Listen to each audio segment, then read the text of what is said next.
안녕하셨습니까?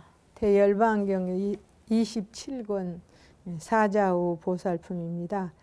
앞에서 부처님께서 8가지 비유법, 우리가 부처님이 많은 비유를 들어서 중생을 위하여 법을 설하시지만 그 8가지 비유법을 들어서 말씀하셨습니다. 선남자여 무릇 비유하는 것은 반드시 모두 취할 것이 아니요. 우리는 비유를 들어서 말을 하면 비유가 쭉 법인 줄 알고 그대로 취해버리는 경우가 있습니다. 그것은 아니라는 말씀이죠. 혹 조금만 취하기도 하고 혹 많이 취하기도 하고 혹은 전부를 취하기도 하나니 마치 열애의 얼굴이 보름달 같다고 하면 조금만 취한 비유를 하느니라. 선남자여 어떤 사람이 애초에 우유를 알지 못하여서 다른 이에게 우유가 어떠냐고 물었다. 대답하기를 물과 같고 꿀과 같고 조개 같다고 하였더니 물은 젖은 모양이고 꿀은 단 것이고 조개는 빛을 비유한 것이다. 이렇게 3가지 비유를 말하였으나 우유의 실상은 아니니라. 선남자여 내가 등불을 끌어서 중생에게 비유한 것도 그와 같다. 선남자야 물을 떠나서는 강이 없나니 중생도 그러하여 오음을 떠나서는 따로 중생이 없다. 이렇게 비유라고 하는 것은 그와 같다는 거죠. 우리가 비유를 하다가 보면 그 비유 대상이었던 어떤 물체가 많은 뜻을 지니고 있지만은 그 많은 뜻 가운데 하나만을 취하는 것이지 전체를 취한 것은 아니다라는 거죠. 선남자여 수레의 바탕과 바퀴와 바퀴살과 굴대와 덧바퀴와 수레 지붕을 떠나서는 따로 수레가 없듯이 중생도 그와 같다. 선남자야 만일 저 등불 비유를 법에 합하려면 자세히 들어라. 내가 이제 말하리라. 심지는 25유에 비유한다는 것은 3계에 비유한 것이고 기름은 애욕에 비유한 것이고 밝은 빛은 지혜에 비유하고 어둠을 깨트리면 무명을 없애는 데 비유하고 더움은 성인의 도에 비유하고 기름이 다하면 밝은 불꽃이 꺼지는 것은 중생의 애욕이 다하면 부처 성품을 보는 데 비유한 것이다. 이 비유, 등불 하나의 비유 속에 이렇게 많은 뜻이 들어있다라는 거예요. 비록 명과 색이 있어도 우리가 육신과 마음이죠. 명과 색이 있어도 속박하지 못하나니 비록 25유에 있더라도 모든 유의 더럽힘을 받지 않느니라. 이렇게 번뇌의 불이 꺼져버린 사람은 3계에 산다고 하더라도 절대로 이런 고통이 없다라는 겁니다. 사자의 보살이 말하기를 세존이시여 중생의 오음이 공하여 있지 않다면 누가 가르침을 받고 도를 닦겠나이까. 이런 부분들은 정말로 우리가 생각하기를 까딱 잘못 생각하면은 법을 알지 못하는 그런 경우가 육신이 없으면 어떻게 이 말이죠. 어떻게 가르침을 받고 도를 닦겠느냐. 그러니까 선남자여 온갖 중생이 모두 생각하는 마음, 지혜의 마음, 처음 내는 마음은 초발심이라고 그러죠. 정진하는 마음, 믿는 마음, 선정의 마음이 있나니 이런 따위의 법이 비록 잠깐 생멸하더라도 오히려 비슷하게 서로 계속하여 끊어지지 아니하므로 도를 닦는다고 이름한다 하니까 우리가 여기에서 말하는 생각하는 마음, 지혜의 마음, 처음 내는 발심, 정진하는 마음, 믿는 마음, 선정의 마음, 이것을 여러분들이 한번 생각하시면서 같은 마음인데 이 마음을 갖는 사람과 또 오욕, 어떻게 하면 돈을 벌까? 어떻게 하면 좋은 남녀를 취할까? 어떻게 하면 맛있는 것을 먹을까? 그렇죠? 또 어떻게 하면 편안히 잠잘까? 이것만 생각하는 사람. 같은 마음을 어떻게 쓰느냐가 다른 것이죠. 그래서 우리가 말하는 것은 잘못 쓰는 마음과 잘못 쓰는 육신을 말한 똑같은 육신과 똑같은 마음을 가지면서도 한쪽은 여기에서 말하듯이 무엇인가를 생각하는 마음, 지혜, 또 초발심, 정진, 믿는, 선정 이런 것을 생각하는데 다른 한쪽은 어떻게 하면 돈을 많이 벌까? 또 어떻게 하면 좋은 남녀를 취할까? 또 어떻게 하면 명예를 가져볼까? 또 어떻게 하면 맛있는 거 먹어볼까? 이런 마음만 취하는 마음하고는 근본적으로 다른 것이기 때문에 대상이 잘못된 것이지 그 마음이 있다라는 자체가 잘못된 건 아니에요. 그러니까 우리도 육신도 그렇죠. 육신이 하나 있음으로써 모든 중생에게 이익이 되는 육신이 있고 모든 중생에게 괴로움을 주는 육신이 있습니다. 마음도 역시 그래요. 모든 중생에게 기쁨을 주는 마음이 있고 모든 중생에게 괴로움을 주는 마음이 있기 때문에 괴로움을 주고 괴롭힘을 주는 육신과 마음을 갖지 말라. 그것의 근본은 집착에 있는 것이다라고 부처님 말씀하시는 것이지 그 오음이라는 그 자체가 모두 잘못되었다라고 말하지는 않습니다. 만약에 잘못되었다면 부처님께서 1100억 화신을 낳고 중생을 제도함이 무슨 공이 있겠습니까? 그래서 우리가 세상을 살아가는 데에도 역시 그래요. 그가 하나 있음으로 인해서 세상이 아름다워질 수 있는 사람도 있고 그가 하나 있음으로 인해서 세상이 너무나 힘들어질 수 있는 그런 사람도 있는 거예요. 그거는 그가 있음으로 인해서가 아니죠. 그거는 그가 어떻게 살아가느냐가 다르기 때문에 그렇게 되어 있다라는 것을 부처님께서는 말씀하시는 겁니다. 세존이시여 이와 같은 법이 모두 잠깐 멸하나이다. 이 잠깐 멸하는 것도 비슷하게 서로 계속하오나 어떻게 닦으리까 하니까 부처님이 말씀하시기를 선남자여 마치 등불이 비록 잠깐 멸하지만 등불이 잠깐 멸하는 기름에 의해서 불은 조금 전에 켜졌던 불은 지나가고 다음 불이 오는 것입니다. 그러면 기름이 달아지고 있죠. 광명이 있어 어둠을 깨트리나니 생각하는 마음 등의 여러 가지 법도 그와 같다. 선남자여 중생의 먹는 것이 비록 잠깐 멸하지만은 굶주니로 하여금 배가 부르게 하고 조금 전에 먹었던 것은 사라져버리고 또 지금 먹잖아요.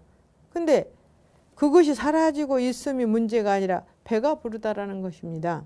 또 좋은 약도 잠깐 멸하지만은 등이 병을 다스리고 해와 다루 광명도 잠깐 멸하지만은 초목들로 하여금 자라게 하느니라. 선남자여 그대가 말하기를 잠깐 멸하는데 어떻게 자라게 하겠는가 하지만은 마음이 끊어지지 않으므로 자란다고 이름한다.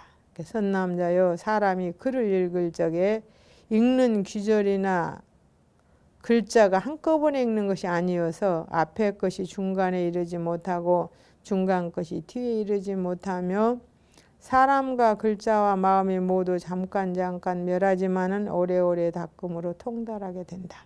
선남자여 마치 은장이가 처음 견습할 적부터 백발이 될 때까지 비록 잠깐 멸하여서 앞에 것이 뒤에 이르지 못하지만은 오래오래 익힌 연고로 교모하게 되는 것이고 그러므로 잘하는 은장이라 하나니 글을 읽어 외우는 것도 이와 같다라고 해서 이 잠깐 멸하는 어떤 의미가 뒤에 어떤 결과를 내느냐 하는 거죠. 선남자야 마치 씨앗을 보고 내가 싹을 내라고 땅이 가르치지 않지만은 법의 성품인 연고로 싹이 스스로 나는 이것은 바로 우리가 말할 때 법이라고 합니다. 인연의 법. 내지 꽃도 내가 열매를 맺으라고 말하는 것은 아니지만은 법의 성품인 연고로 열매가 저절로 생기나니 중생의 도를 닦음도 이와 같다. 선남자야 마치 셈하는 법수가 아니야. 우리가 셈을 하는 것이죠. 하나 둘 하고 하나가 둘에 이르지 아니하고 둘이 셋에 이르지 아니하며 잠깐 멸하지만은 천과 만에 이르나니 중생의 도를 닦음도 이와 같다.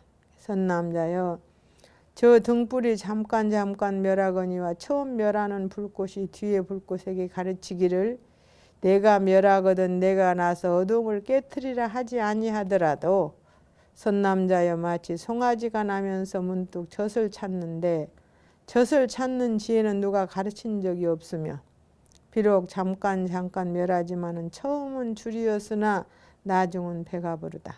이러므로 서로 같지 않음을 많이 알지니 만일 서로 같다면 마땅히 다른 데서 나지 않을 것이니라.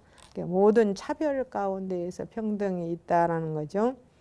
중생의 도를 닦음도 이와 같아서 처음에는 증장하지 못하지만은 오래오래 닦음으로 모든 번뇌를 능히 깨뜨릴 수 있다. 그래서 앞에서 적은 악도 큰 악을 만들 수 있다 하듯이 지혜도 아주 적은 지혜가 하나하나 모이면 큰 지혜를 만들어서 바로 그 깊고 깊은 번뇌의 늪에서 헤어나올 수 있다라는 겁니다.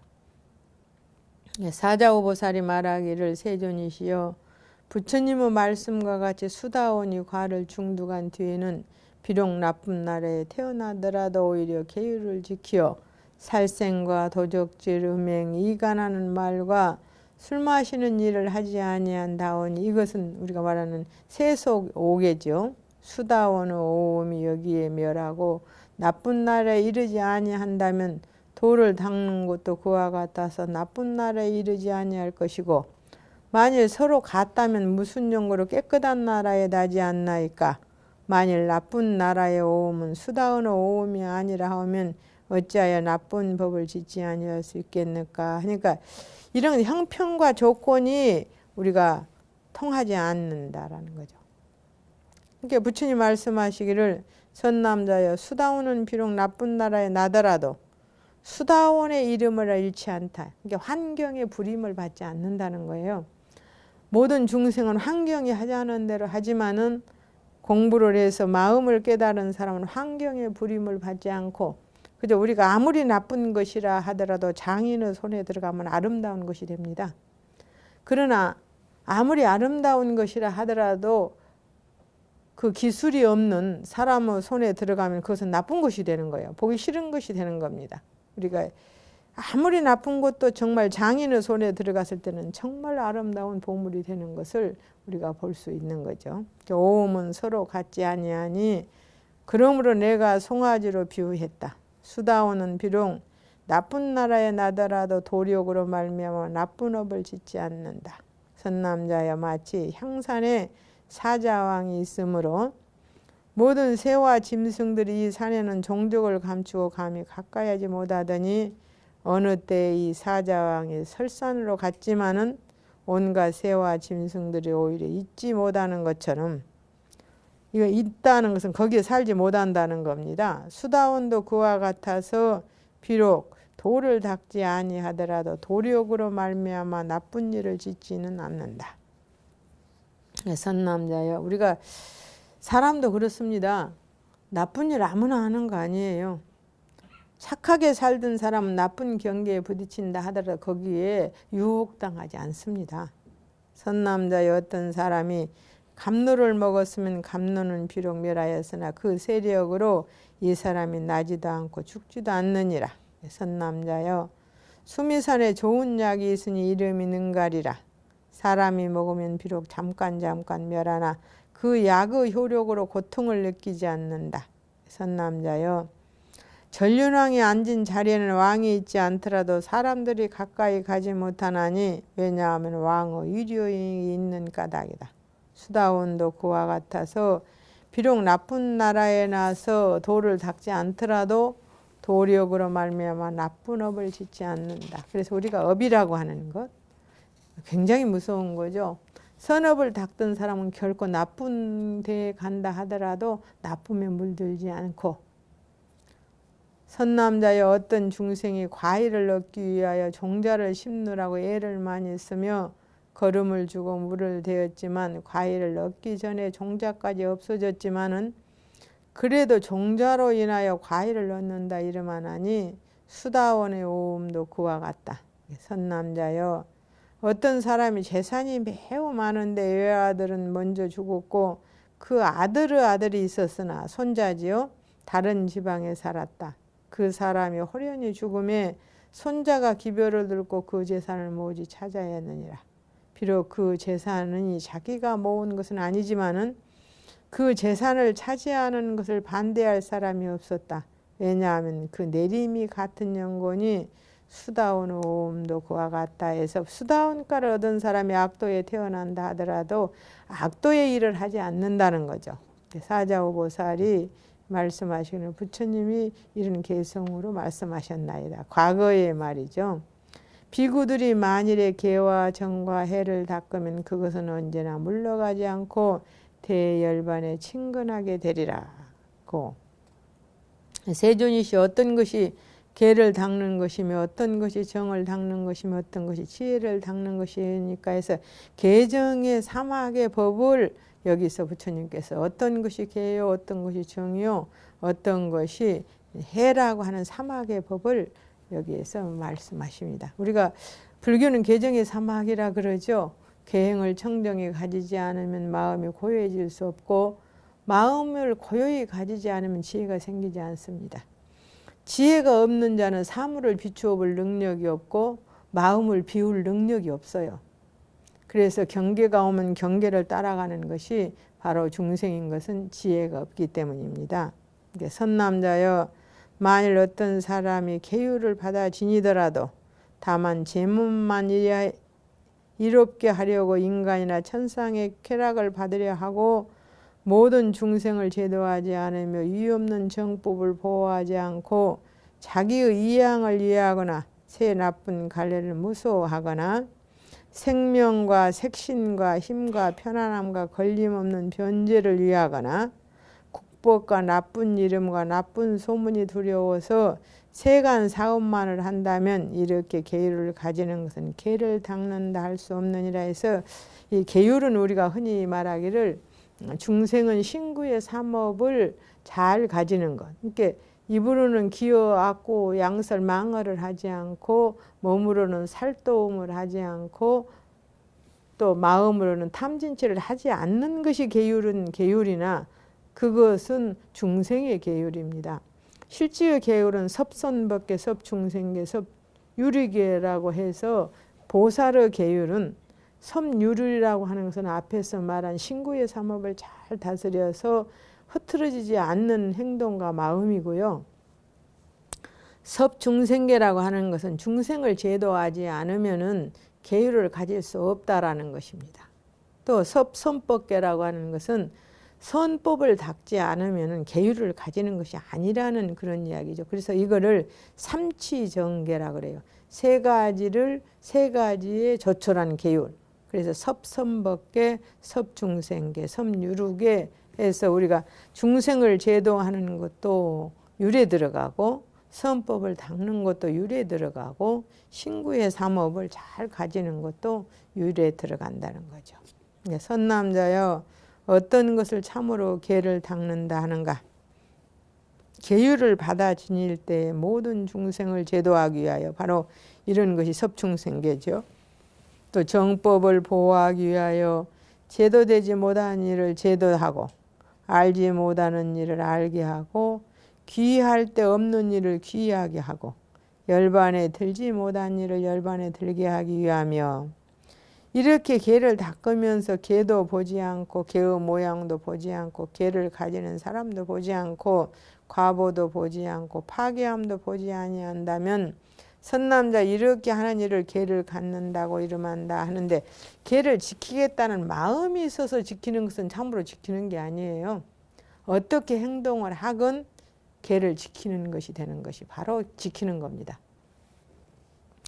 어떻게 행동을 하건 계율을 범하는 일이 없어요. 그것은 나의 업이 청정계율을 지니고 있다 이렇게 봐야 되겠죠. 꼭 그것을 지킨다는 생각만으로 만약에 지킨다면은 지킨다는 생각이 사라졌을 때는 계율을 못 지킬 거 아닙니까? 그 다음에 정에 대해서 말씀하십니다.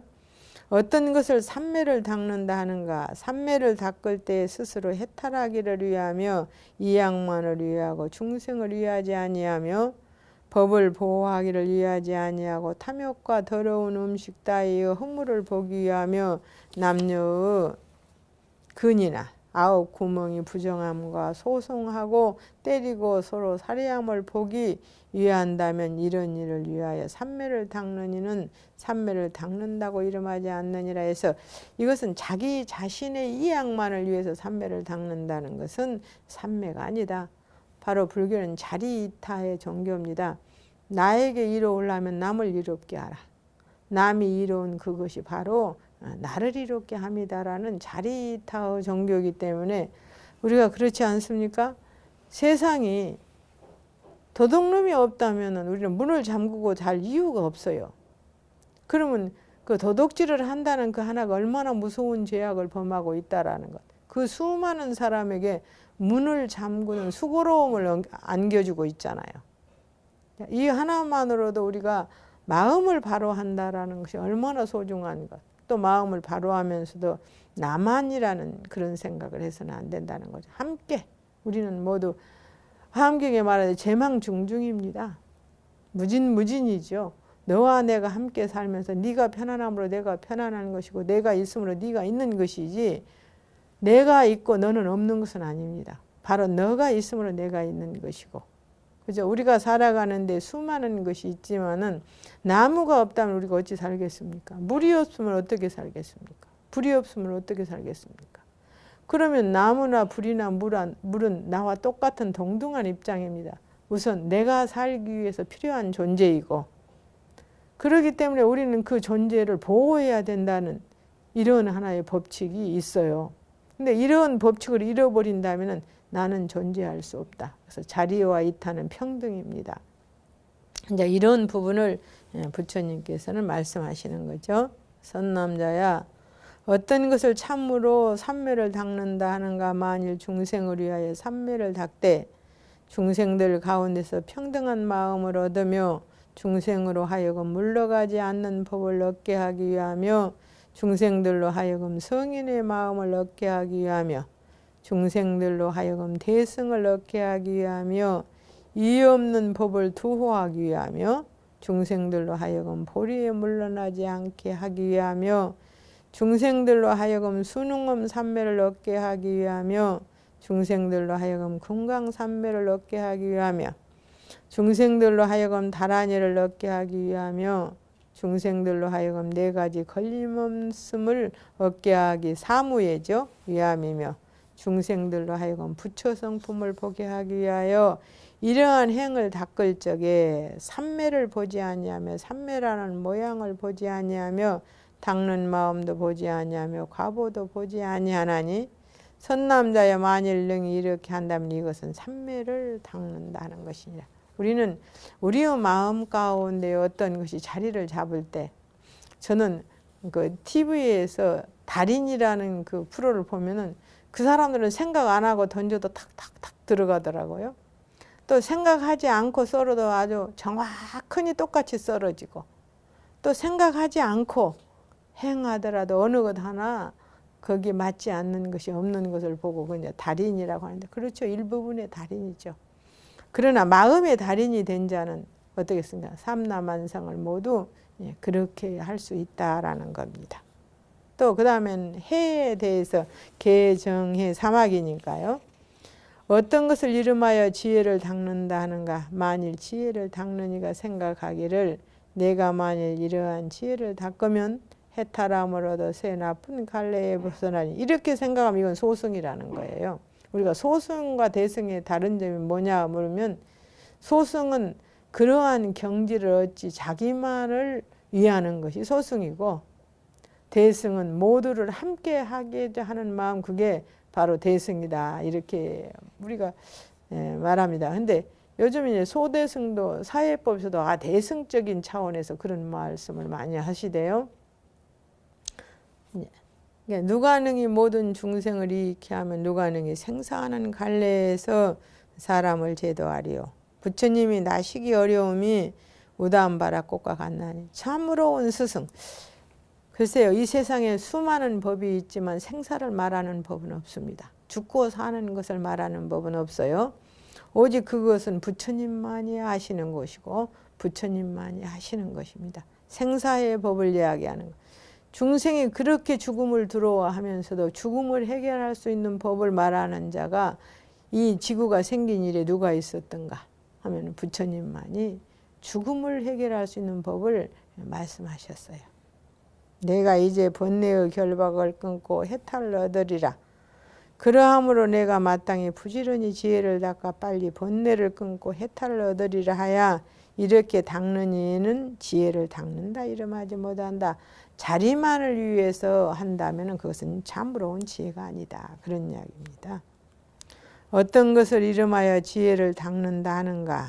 만일 나고 늙고 죽는 고통을 가나되 우리가 왜 나고 늙고 죽어야 되는가 하는 거죠.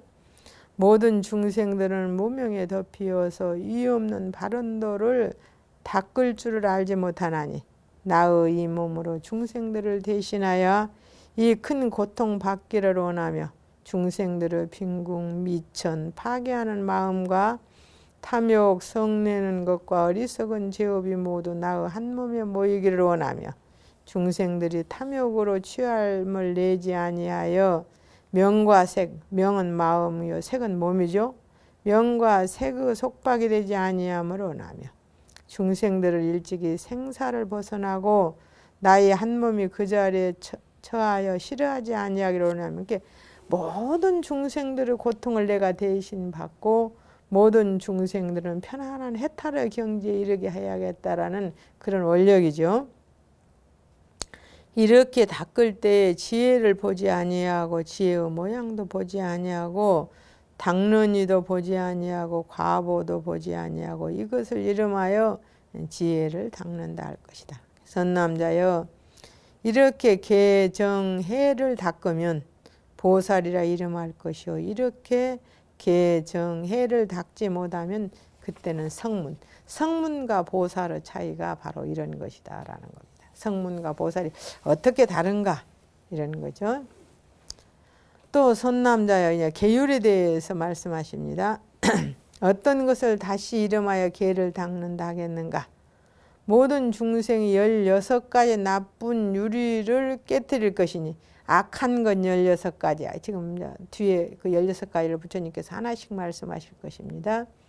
무엇을 16가지라 하는가. 하나는 이익을 위하여 양이나 염소를 길러서 살찌어 파는 것이요. 이것은 이익을 위해서 양이나 염소를 길러고 살찌어 파는 것이라는 것은 나무 생명을 팔아서 내 생명을 이어간다는 것은 악이라는 거예요. 부처님께서는. 또 둘째는 이익을 위하여 그런 것을 사서 잡는 것이요. 이제 그런 것들을 사가지고 그놈을 잡아서 파는 이런 직업이고요. 셋째는 이익을 위하여 돼지 따위를 길러서 살찌어 파는 것이요. 네 번째는 이익을 위하여 그런 것들을 사서 잡는 것이고 또 돼지 같은 것을 잡는 것이고 다섯은 이익을 위하여 소와 송아지를 길러서 살찌어 파는 것이요. 여섯 번째는 이익을 위하여 그런 것들을 사서 잡는 것이고 잡는다는 건 죽이는 거죠. 일곱은 이익을 위하여 닭이나 오리를 길러서 살찌어 파는 것이고 여덟은 이익을 위하여 그런 것들을 사서 잡는 것이고 아홉은 물고기를 낚는 것이고 열은 사냥하는 것이고 11는 겁탈하는 것이고 12은 푸죽간을 경영하는 것이고 13은 새를 잡는 것이고 14은 이간하는 말을 하는 것이고 이간하는 것은 살생과 똑같다 그랬어요. 부처님께서는. 15은 옥사장이고 16은 용을 주문으로 길들이는 것이라. 만일 중생을 위하여 이런 16가지 나쁜 직업을 끊게 하면 이것을 계를 닦는다 이름할 것이다 해서 혹시라도 이런 것을 하는 것에 대해서 하면은 안 된다 이렇게 말하라 하는데 또 어떻게 보면 이런 것을 전부 하지 않으면 어떻게 하느냐 이렇게 물는 사람도 있어요. 그러나 업이 있으면 하지 말라고 해도 합니다. 그걸 알아야 돼요. 나쁜 짓을 하는 사람한테 우리가 나쁜 짓 하지 말아라 해도 그 사람의 업이 그렇다면 반드시 그 나쁜 짓을 또 합니다. 그래서 이런 것은 하면은 절대 안 되는 것이지만 업이 그러면 이런 것을 우리가 하지 말라고 해도 또 하거든요. 그래서 업이 얼마나 무서운 것인가 하는 거죠. 그 다음에 정에 대해서 말씀을 하십니다. 어떤 것을 이름하여 정을 닦는다 하는가. 모든 세간의 삼매를 능히 끊는 것이니 이른바 무신삼매. 순매가 중생으로 하여금 뒤바뀐 마음을 내어 열반이라 생각하게 함이요. 또 무변심삼매, 정취삼매, 세변삼매와 세단삼매, 세성삼매, 또와 세장부삼매, 비상비비삼매들이 능히 중생으로 하여금 뒤바뀐 마음을 내어 열반이라 생각하게 하느니라. 만일 이런 삼매들은 영원히 끊으면 이것을 이름하여 정을 닦는다 해서 이게 사선팔정 우리가 말하는 사선팔정을 이야기하는데요. 사선은 색계의 네 가지 선정, 팔정은 색계의 네 선정과 무색계의 선정을 이야기하는데, 여기에서 이제 무신산매 같은 것이 나오는데, 사선은 색계의 네 가지 선정인데, 초선에 들어가면 모든 탐욕과 악을 여의고 개괄적으로 사유하는 마음 작용과 세밀하게 고찰하는 마음 작용이 있어 이것을 각관이라고 그래요. 하고 욕계를 떠나 기쁨과 즐거움이 있는 그런 하나의 선정을 갖게 되고요. 제2선천에 색계 2선천에 들어가면은 사유하는 마음 작용과 세밀하게 고찰하는 마음 작용, 그것마저 소멸되고 한 계단 더 올라가니까요, 마음이 청정하여 기쁨과 즐거움을 느끼는 그런 선정을 다시 닦아오게 되고요. 제3선천에 들어가면 기쁨, 그것도 오히려 거칠은 것입니다. 그러니까 기쁨을 소멸하고 마음이 평온하고 몸으로 즐거움을 느끼는 그런 하나의 선정이 돌아오고요. 색계 4선천에 들어가면 즐거움과 괴로움이 소멸되어 괴롭지도 즐겁지도 않고 마음이 평온하여 생각이 청정한 그런 선정에 들어갑니다. 그게 이것은 우리가 생각할 때는 사선에서 꼭 색계에 가야만이 이 선정을 얻을 수 있느냐? 아니죠. 이 몸을 가지고도 이런 마음이 이루어질 수 있도록 공부하면은 이 사선정을 얻는다고 그럽니다. 그래서 그 다음에 보면은 깨달음의 경지에 이르는 네 단계의 선정, 그것을 대상을 명료하게 관조해 가지고 탐형을 떠나는 것을 관선이라고 그래요. 볼관자 관선이라고 그러고, 청정한 지혜로서 본래를 점점 정화시키는 것을 연선, 단련한 연자 연선이라고 그러고요. 모든 선정을 스며들게 하고 성숙시켜 걸림없는 경지에 이르는 것을 훈선이라고, 쬐일 훈자 훈선이라고 그러고요. 모든 경지를 자유자대로 드나드는 것을 수선이라고 그래요. 그러니까 여기서 앞에서 말하는 뭐 무신이라든지 이런 것들이 모두 거기에 들어가는 것이죠. 그 다음에 사무색정을 닦는다 그럽니다. 이게 부처님 당시에는 이 선정을 닦아서 이 선정을 체득하는 사람을 아남, 수담, 사담, 아라한 이렇게 인정을 하셨어요. 부처님께서.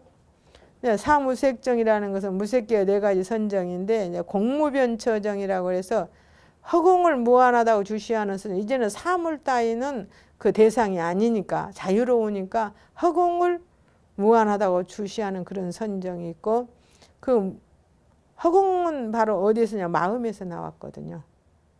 마음에서 나왔으니 그 선정을 성취하고 나면 식무변처정이라 해서 마음의 작용은 얼마나 무한한가 하는 것을 주시한다 그래요. 그럼 마음의 작용이 얼마나 무한한가를 아는 그런 선정이고요. 세 번째는 무소유처정이라서 존재하는 것은 없다고 주시하는 선정. 앞에서 말하는 허공도 존재입니다. 그런 것이 모두 소멸되는 없다고 선정하는 이런 선정. 그 다음 비상비비상처정이라 해서 이 생각이라는 것은 있는 것도 아니고 없는 것도 아닌 경지 하나 선정인데, 욕계 색계의 거친 생각은 없어지고 미세한 생각이 없지 않는 그런 경지의 선정. 우리가 욕계에서 뭐 안이빛을 신으로 색성량미 촉법을 보면서 감정이 난다, 그런 것은 없어졌고요. 이제 그것을 떠나서 마음 가운데서 한 생각이 일어났다 멸했다 하는 그것은 색계선정인데, 그것마저도 없어지면서 그것도 추선이 있고 세선이 있어요. 추라고 하는 것은 느낄 수 있을 만큼 큰 감정의 파동이고요. 세선정이라는 건 느낄 수 없을 만큼 일어나는 선정이에요. 감동의 파정이에요. 세라고 하는 것은 우리가 깜깜한 곳에서는 아무것도 안 보이지만 햇볕이 강하게 비치는 곳에서는 햇볕 사이로 아주 미세한 것의 요동을 볼 수 있는 것처럼, 우리의 감정의 요동이 거칠은 감정은 모두 거쳤지만 그래도 근본의 본래를 끊지 못한 세 번뇌가 있어요. 이런 부분들을 볼 수 있는 경지까지 가는 것이 사선팔전 중에 비상비비상체에서 말하는 이런 하나의 선정. 그곳을 뛰어넘을 때에 바로 아라한과를 이룰 수 있고요. 이런 하나의 계단이 있습니다. 이런 것은 사선팔정에서 뭐 여러 가지로 이야기를 해요. 그 다음에 해에 대해서 다시 이야기를 하십니다. 어떤 것을 다시 이름하여 지혜를 닦는다 하는가? 세간에 있는 나쁜 소견을 깨트린 것이다. 세간은 우리가 사는 이야기죠. 모든 중생이 모두 나쁜 소견을 가지었으니 이른바 색이 나이고, 육신이 나라는 거죠. 역시 나의 것이라. 또 보이는 모든 것은 내 것이고, 이제 색 가운데 보이는 그 가운데 내가 있고 내 가운데 색이 있다. 이렇게 처음에는 생각하는. 그러니까 물질에 끌려가는 것이죠. 물질이 나요. 내가 물질이다. 이런. 그러니까 우리가 세상을 살면서 물질이 없으면 내가 어떻게 살겠나. 그래서 물질 위주로 살아가는 것 이런 것이고. 그 다음에는 식도, 감정도 역시 그렇다라는 것이고, 항상함이 곧 나이고 색은 멸하나 나는 존재하고 색이 곧 나이니 색이 멸하면 나도 멸한다 한다. 이것은 바로 한 계단 위로 올라가는 거죠. 이제는 물질에 끌려가는 것이 아니라 감정을 가지고 말하는 것이고요. 어떤 사람은 말하기를 짓는 이는 나라하고 받는 이를 색이라고 하며, 마음으로 짓는데 받는 것은 고통을 받건 즐거움을 받건 뭐 육신이 받잖아요. 하며, 또 어떤 사람은 말하기를 짓는 이는 색이라고 받는 이는 나라. 어떤 사람은 모든 하는 행위는 몸이 하는 것이고 느끼는 감정은 내가 한다. 이렇게 하는 것이고요. 또 어떤 사람은 말하기를 짓는 이도 없고 받는 이도 없어 스스로 멸하는 것이므로 모두 인연이 아니라 하며, 또 어떤 사람은 말하기를 짓는 것도 없고 받는 것도 없어 모두 자재천. 이건 하늘이, 자재천은 조작이다. 그러니까 우리가 하늘이 세상을 만들었다 하는 것이 바로 여기서 나오고, 이게 부처님 당시에 인도에 바라문들이 하던 하나의 명상법입니다. 그래서 하느님이 세상을 만들었다 하는 것이 바로 이 부분에 속하는 거예요. 또 어떤 사람은 말하기를 짓는 이도 없고 받는 이도 없어서 모두 시절이 되는 것이다. 이게 인연법으로 생긴다. 또 어떤 사람은 말하기를 짓는 이나 받는 이가 모두 없고 지대 등 지수화풍, 우리가 능엄기에는 7대를 말합니다. 지수화풍 공견식 이렇게 7대를 말하나 여기에서는 5대만을 한다면 지수화풍식 이렇게 해서 5대로 이루어지는 것이다. 중생이라 이름 하나이라. 이것은 뭐냐면 사선팔정을 닦으면서 지혜가 생기면 이 경계가 나타납니다. 나타나서 이 경계 속에서 자기가 유의를 해야죠. 삼매유의라고 그러죠. 선남자여, 만일 모든 중생이 이러한 나쁜 소견, 이것은 부처님께서는 나쁜 소견이라 악해라 그랬어요. 소견을 깨트리면 이런 것을 이름하여 지혜를 닦는다고 한다. 이것은 하나의 스쳐가는 경계이지 참으로 우리 마음속에서 나타나는 불성은 아니다라는 겁니다. 선남자여, 개를 닦는 것은 몸이 고요하기 위함이요, 삼매를 닦는 것은 마음이 고요하기 위함이요, 지혜를 닦는 것은 의심을 깨트리기 위함이요. 의심이라는 것은 우리가 모르는 것, 이것을 알기 위함이며, 의심을 깨트리면 도를 닦아 익히기 위함이고, 도를 닦으면 부처 성품을 보기 위함이고, 부처 성품을 보는 것은 안욕따라 삼약 삼보리를 얻기 위함이고, 안욕따라 삼약 삼보리를 얻으면 이유 없는 대열반을 얻기 위함이며, 대열반을 얻으면 중생들의 온갖 생사와 온갖 번뇌, 온갖 유, 일체계유라 그러죠.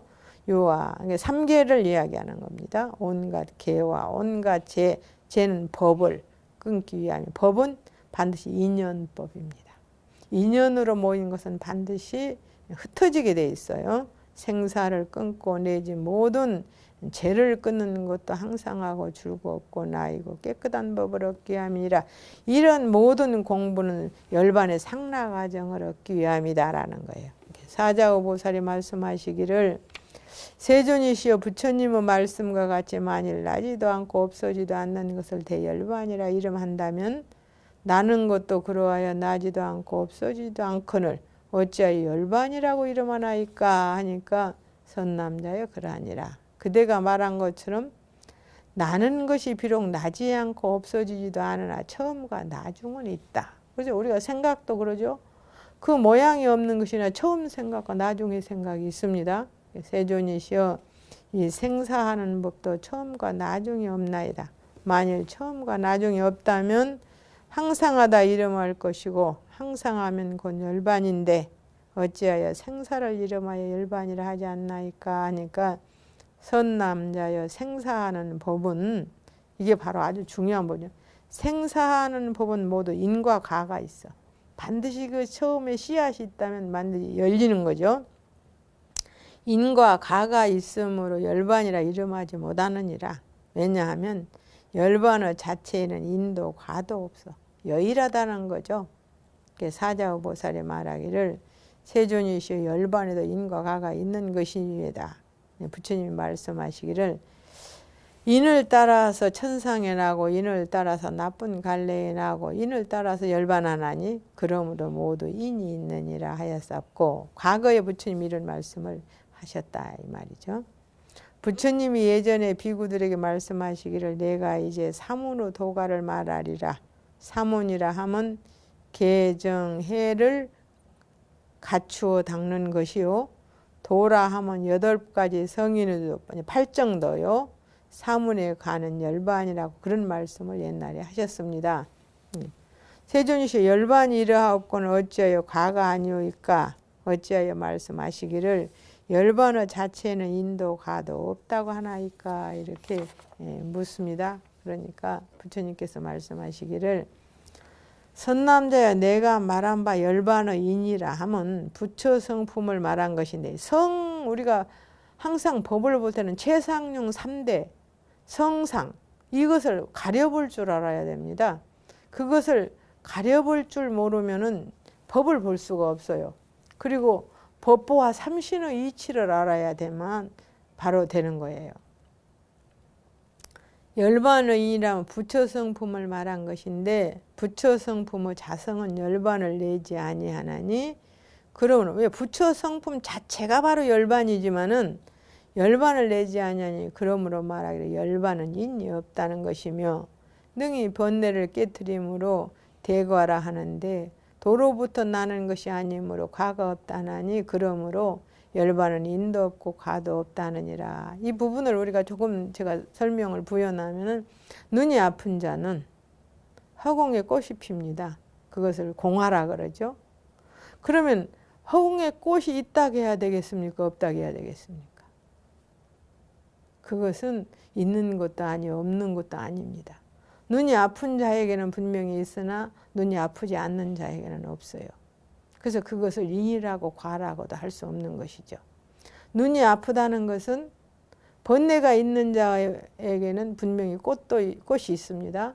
그러나 번뇌가 없는 자에게는 꽃이 없어요. 눈이 안 아픈 자에게는 공화가 없지 않습니까? 그래서 그런 것은 인이 없기 때문에 과도 없는 것입니다.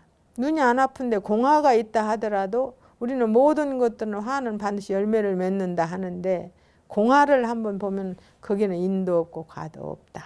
그래서 중생이 생사하는 것은 사실 인도 없고 과도 없습니다. 완전히 공화지요.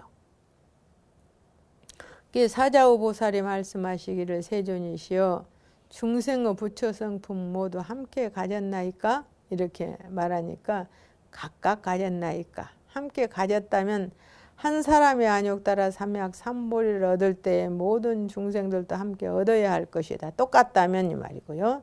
세존이시여 마치 20사람이 함께 한 원수가 있다가 만일 한 사람이 원수를 제하였다면 다른 19사람도 함께 제하였을 것이니, 부처 성품도 그와 같아서 한 사람이 얻을 적에 다른 사람들도 얻을 것이다. 만일 각각 가졌다면 곧 무상한 것이리니, 왜냐하면 셀 수가 있는 까닭입니다. 그러니까 하나와 여럿의 의미를 잘못 알까 봐서 사자후보살이 이렇게 물으시는 거예요. 그러나 부처님이 말씀하시기를 중생의 부처 성품은 하나도 아니고 둘도 아니라 하였사오며, 만일 각각 가졌다면 모든 부처님이 평등하다고 말하지 않았을 것이며 부처 성품이 허공과 같다고도 말하지 않을 것입니다. 선남자여 중생의 부처 성품은 하나도 아니고 둘도 아니야. 마치 허공에 꽃이 있는 것도 아니고 없는 것도 아니지 않습니까? 그 허공에 눈이 아파서 보이는 공화를 그것을 있니 없니 하는 것 자체가 우스운 거예요. 모든 부처님이 평등한 것이 허공과 같아서 모든 중생들이 공동으로 가졌으니 만일 8가지 성인의 도를 닦는 이가 있으면 이 사람은 분명히 보게 될 것을 알아야 한다. 선남자여 설산에 풀이 있으니 이름이 인욕이라. 속아 먹으면 제호가 되나니 중생의 부처 성품도 그와 같다.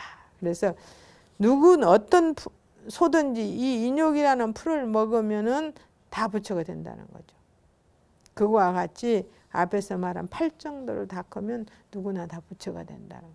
뭐 다른 소가 먹는다고 해서 제호가 안 되고 이 소가 먹는다고 해서 제호가 되는 법은 없다. 그건 평등이라는 거죠. 이게 사자우보살이 말하기를 부처님은 말씀하신 바 인욕처는 하나입니까? 여럿입니까?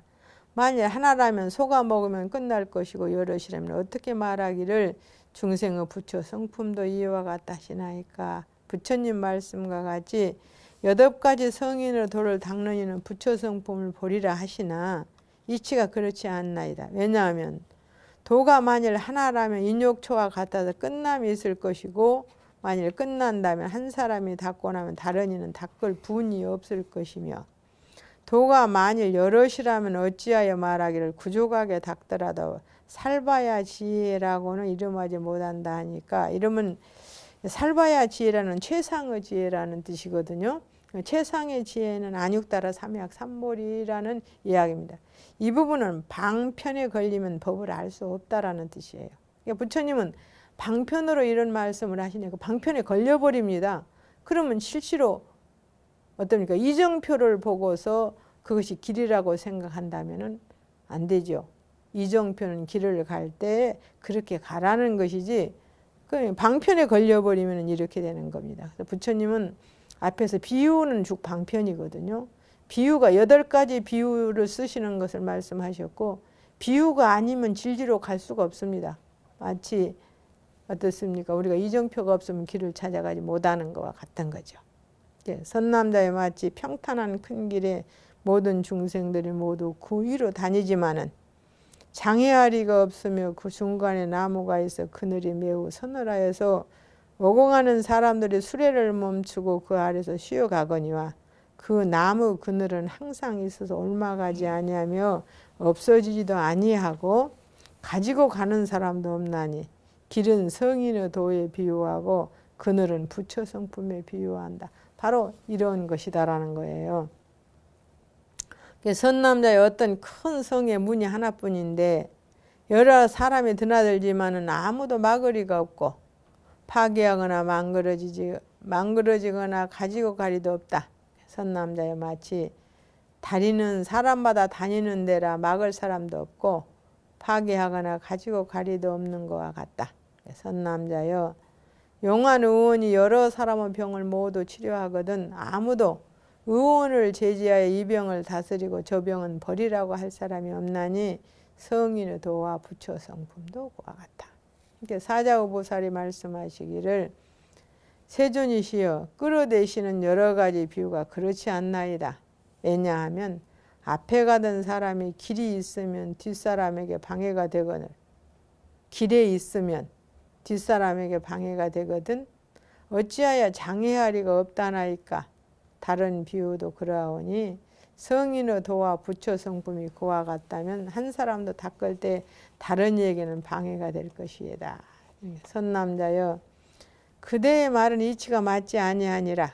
내가 비유한 것은 일부분만 비유하며 전부를 비유한 것이 아니다. 우리가 비유를 잘 알아야 됩니다. 바로 그것은 어디까지나 방편이기 때문에 선남자여 세간의 모든 도는 장애가 있어 이것저것이 달라서 평등하지 않지만 무루의 도는 지혜로 가는 무루의 도는 그렇지 아니하여 중생들로 하여금 장애가 없게 하고 평등하여 둘이 없고 이것과 저것이 다를 곳이 없나니 이렇게 바른 도는 모든 중생의 부처 성품을 위하여 아는 인이 되는 것이고 내 연인이죠. 내는 인을 짓지 아니함이 마치 등불이 물건을 비치는 듯한다.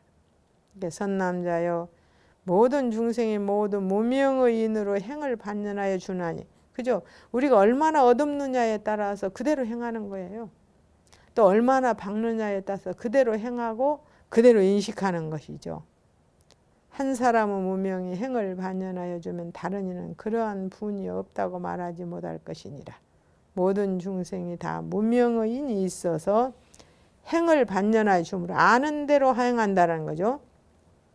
12인연이 모든 것에 평등하다고 말한다. 이 윤회의 법칙과 인과의 법칙은 모든 사람에게 다 평등한 거예요. 중생들이 닦을 바 물 위에 바른 도도 그와 같아서. 그래서 그것을 뛰쳐나오는 팔종도를 닦는 것도 그와 같아서 중생들의 본내와 네 가지로 태어난 사생, 태란, 스파의 사생의 모든 세계의 존재의 도를 평등하게 끈다. 이런 뜻으로 평등하다고 이름하며 그를 증득하는 이는 피차의 지견이 너와 나라는 어떤 지견이 장애됨이 없기 때문에 살봐야 지혜라고 한다. 이런 모든 것에 무예자제할 수 있는 바로 이것이 최상의 지혜, 살봐야 지혜라고 이름한다. 그것을 안육따라 삼약삼볼이며 상락아정의 열반사덕이다. 이렇게 부처님은 말씀하셨습니다. 감사합니다.